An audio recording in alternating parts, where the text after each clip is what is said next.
Bachir Bellebna. Alors lui, il est professeur, chef de service de neurochirurgie à l'EHU d'Oran, novembre 54, et aussi président de la Société algérienne de neurochirurgie. Et bien sûr, c'est lui qui a présidé le 36e congrès international de neurochirurgie. Et croyez-moi qu'il y a eu beaucoup de nouveautés lors de cette 36e édition du congrès.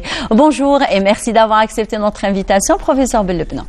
Je vous remercie et je remercie le canal Algérie de son professionnalisme. Il a toujours été présent sur la couverture médiatique, que ce soit en économie, en médecine, en éducation. Et là, c'est un signe fort que vous êtes présent et vous transmettez le message aux citoyens, aux malades et aux médecins pour actualiser leurs connaissances et tout ça à travers l'information. C'est notre devoir, professeur. Alors, avant de continuer, on présente notre invité. Alors, c'est toujours un plaisir de le recevoir. C'est bien sûr, ce n'est autre que le grand professeur en chirurgie générale, le professeur Mohamed Boubkar. Bonjour. C'est gentil, bonjour Emmanuel. Merci d'avoir accepté notre invitation. C'est toujours un honneur pour nous. Et c'est un honneur de la station régionale d'Oran de vous recevoir et de partager avec vous ce moment, on va dire, de médecine, ce grand moment de chirurgie, on va dire. Alors là, le 36e congrès international de neurochirurgie. Alors d'ailleurs, il a fait beaucoup parler de lui parce qu'il y a eu beaucoup de participation étrangère et beaucoup de participation aussi nationale. Alors, un petit topo sur l'organisation de ce grand colloque. Oui, en effet, c'est une tradition en neurochirurgie. Depuis que je suis président de la Société algérienne de neurochirurgie, j'essaie d'être au summum, d'actualiser et de se mettre dans un diapason international. D'ailleurs, cette année, ça a été vraiment un... Cette fois-ci, avec l'organisation de ce congrès, on l'a fait qui s'est tenu à l'EHU d'Oran.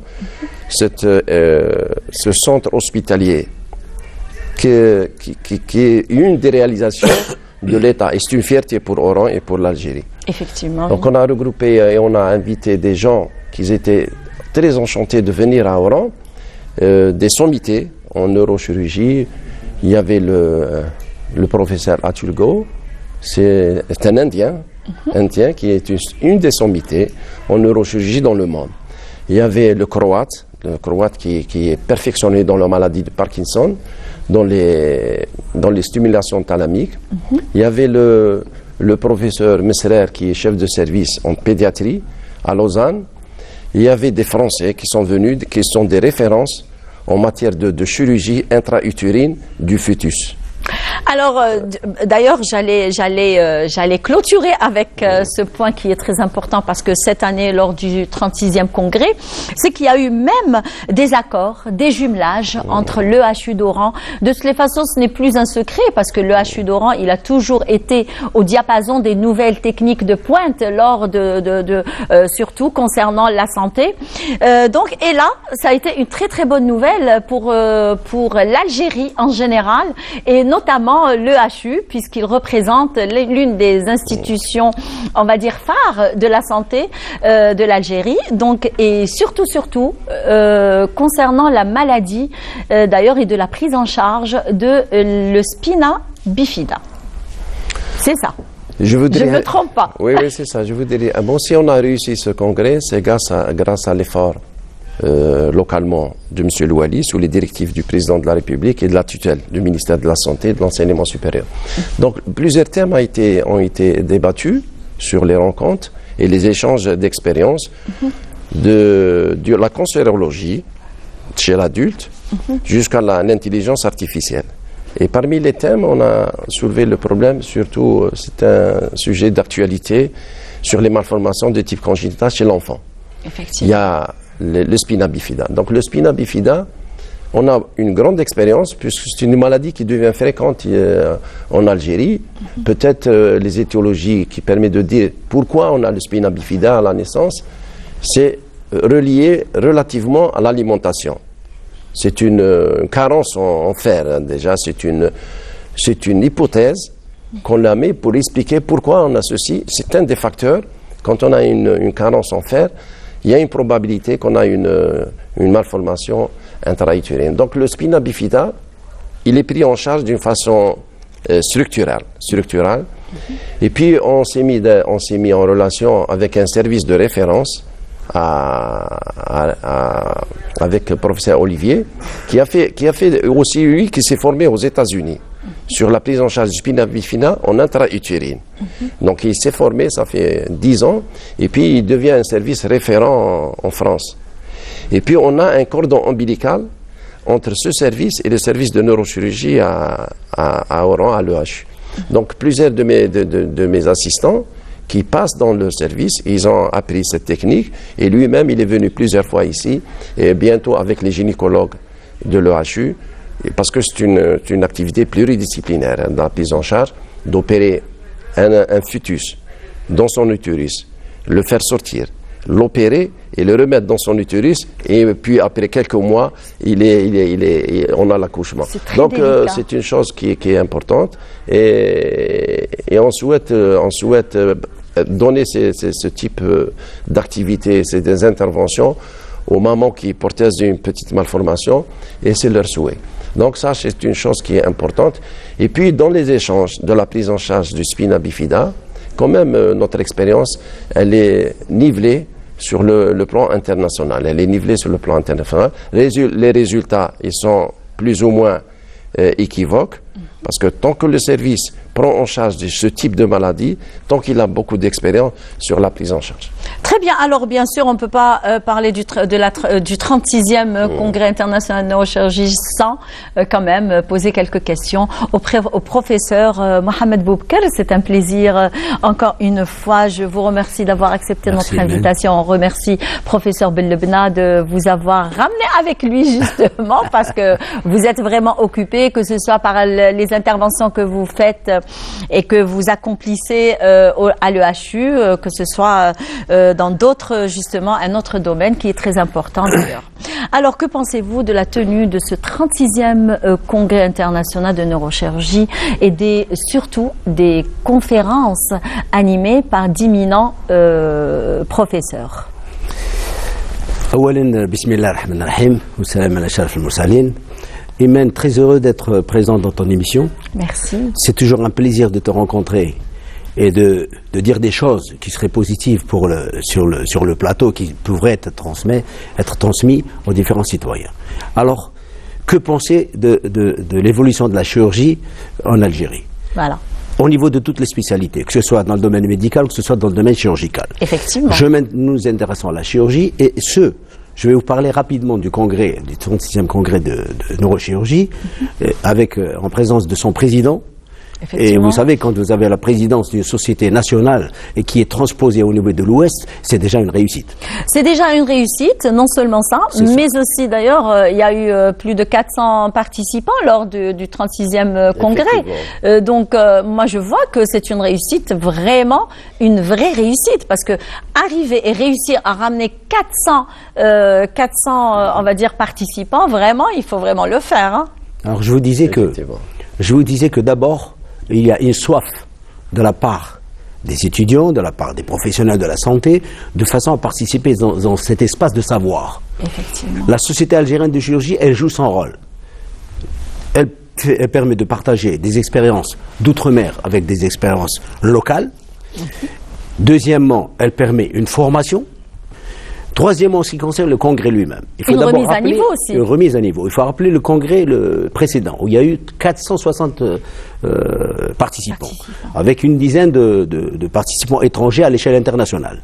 Cette fois-ci, je pense qu'il y a eu à peu près le même nombre. Il y avait une forte participation, l'amphi était plein. Mais il y a eu aussi des professionnels experts reconnus dans le monde, notamment l'Indien Atul, qui est reconnu dans la chirurgie de l'appareil locomoteur, le Croate dont il a parlé, et Klein, qui fait des interventions en utéro. Donc il y a eu cet échange. Non seulement il y a de la formation dans un congrès, il y a la formation, la transmission du savoir, mais il y a aussi les échanges entre étudiants, entre partenaires, une coopération qui s'établit dans des spécialités aiguës et obtues. La neurochirurgie à Oran elle a beaucoup progressé. Mais ce qu'il faut savoir aussi, c'est qu'en matière de neurochirurgie, et c'est là où je disais à mon ami Bachir, en fait, c'est un frère, nous sommes des professionnels qui, ça fait déjà un bon temps qu'on se connaît, qu'on est l'un à côté de l'autre. C'est qu'aujourd'hui, on parle d'évolution, et vous savez, la chirurgie, elle progresse de jour en jour. C'est tous les jours. C'est tous les jours. Alors aujourd'hui, on parle en neurochirurgie, on parle de neuronavigation. Donc c'est la chirurgie endoscopique. On parle de chirurgie éveillée. Vous vous rendez compte en train de traiter un malade qui est éveillé. Et vous êtes en train de lui lever une tumeur du cerveau. C'est quelque chose d'extraordinaire. Mais le progrès considérable qui a été fait, c'est dans l'imagerie. Et aujourd'hui, vous savez, si je vous parlais demain, je vous parle de 2050 par exemple, ou de 2060, eh bien, l'imagerie va tellement progresser que ce sera, si vous voulez, un double numérique. Le double numérique, qu'est-ce qu'il va permettre? De scanner le corps entier, et elle va permettre aux chirurgiens de circuler à travers le corps et de voir quelles sont les possibilités de guérison. D'abord le diagnostic et puis les possibilités de guérison. Et d'une. Deuxièmement, en matière d'analyse, si on fait de l'analyse biologique maintenant, aujourd'hui c'est plus la peine de piquer, d'enlever. Ils vont arriver à piquer. C'est comme vous prélevez pour faire une analyse de glycémie. Vous mettez ça sur une puce, on appelle ça une puce microphysique, qui va transmettre à un système numérique. Et ça, ce sang que vous voyez, il va être... Le sang, vous savez, une goutte de sang, c'est des millions de globules rouges, de globules blancs, de plaquettes, de protéines, etc. Ça va devenir du plasma, il va être analysé en une dizaine de minutes et vous allez pouvoir diagnostiquer une centaine de maladies chez les patients. Oui. Vous pouvez avoir un diagnostic en 10 minutes, vous vous rendez compte? Et ça va servir quoi? Ça va servir les pays pauvres. Bien sûr. Les pays pauvres, vous vous rendez compte, on n'est plus obligé de payer des choses extraordinaires pour... Ouais. Donc, un diagnostic. Ce que je voudrais dire pour terminer, parce que ça c'est très important, c'est qu'il y a une coopération, il y a une logistique, d'abord il y a un partenariat, aujourd'hui un binôme qui est fait avec le ministère de la Santé et le ministère de l'Enseignement supérieur. Il y a une concordance qui est extraordinaire, c'est très bien. Les deux ont déjà une carrière qui est... Et puis ils ont des compétences reconnues. Les deux, que ce soit le ministère de l'Enseignement supérieur ou le ministère de la Santé. Deuxièmement, il y a un appui logistique, moral, un effort de la part des responsables d'en haut. Vous voyez ce que je veux dire? Oui. Et donc, à partir du moment où l'Algérie investit énormément sur la santé, investit énormément sur l'enseignement supérieur, nous sommes obligés, nous, professionnels de la santé, qui sommes les principaux manipulateurs des outils, nous sommes obligés obligation d'avoir des résultats. Et à ce moment-là, qu'on fasse aujourd'hui une évaluation, et vous allez voir que sur le plan d'évaluation, eh bien, l'Algérie a progressé. Nous avons aujourd'hui des spécialistes qui ont participé à des concours internationaux et ils ont réussi. C'est dommage qu'ils partent. Et dans toutes les spécialités. C'est dommage qu'ils partent. Mais le message principal que je lance et qu'a lancé Walil Amr Ta'ana, exactement, c'est de dire les portes sont grandes ouvertes. Tous les gens, les professionnels, les spécialistes, les gens qui veulent venir en Algérie, nous sommes là pour vous aider. La porte est grande ouverte, l'Algérie vous attend. Enfants d'Algérie, revenez chez vous. L'Algérie a besoin de vous. Et c'est comme ça qu'on peut se développer, qu'on peut aller loin. Et déjà comme ça, en matière de technologie, en matière de prise en charge des malades, nous sommes... Vous retenez la chirurgie... Effectivement, oui. La chirurgie endoscopique, mini-invasive. Ça fait plus de 20 ans qu'on fait de la chirurgie de l'obésité. Effectivement, oui. D'ailleurs, ça a commencé avec vous, attendez, si je me rappelle, vous avez... On a énormément de gens, on a échangé énormément avec les Italiens, les Tchèques, les Suisses. Mais aujourd'hui, vous vous rendez compte aujourd'hui, quand vous traitez une maladie de l'épilepsie, il a traité beaucoup de cas. Vous avez quelqu'un qui se balade dans un couloir qui est complètement tordu, qui ne peut pas boire, qui ne peut rien faire, et que vous allez avec la stimulation. Aujourd'hui, elle arrive à guérir et que c'est introduit dans le service et que vous voyez ensuite le lendemain ou quelques jours après le malade marcher dans le couloir normalement et boire normalement, vous avez corrigé toutes ces déformations. C'est un progrès immense. Et c'est un plaisir aussi. Un progrès immense. Quand on voit ce malade guéri en train de marcher convenablement, d'ailleurs, et dire aussi que cette intervention s'est passée ici même en Algérie et à l'EHU d'ailleurs, qui n'est plus à présenter. C'est une institution de santé de référence d'ailleurs. Quand vous êtes un professionnel de la santé tel que lui, en neurochirurgie, moi je le félicite parce que je vois... Et la chirurgie générale telle que vous, professeur Boufkal. Et que je vois qu'on introduit une nouvelle technologie qui consiste à guérir l'épilepsie, à guérir toutes les malformations, etc., les Parkinson. Quand on arrive à guérir ça, vous vous rendez compte, au niveau d'Oran, ben, c'est un progrès immense. Ça, c'est une lueur d'espoir pour les malades. Et d'autant plus que on nous donne les moyens. Alors j'ai posé la question au ministère de l'Enseignement supérieur la dernière fois au niveau du Sénat. J'ai dit, quel est le budget que vous accordez à la recherche?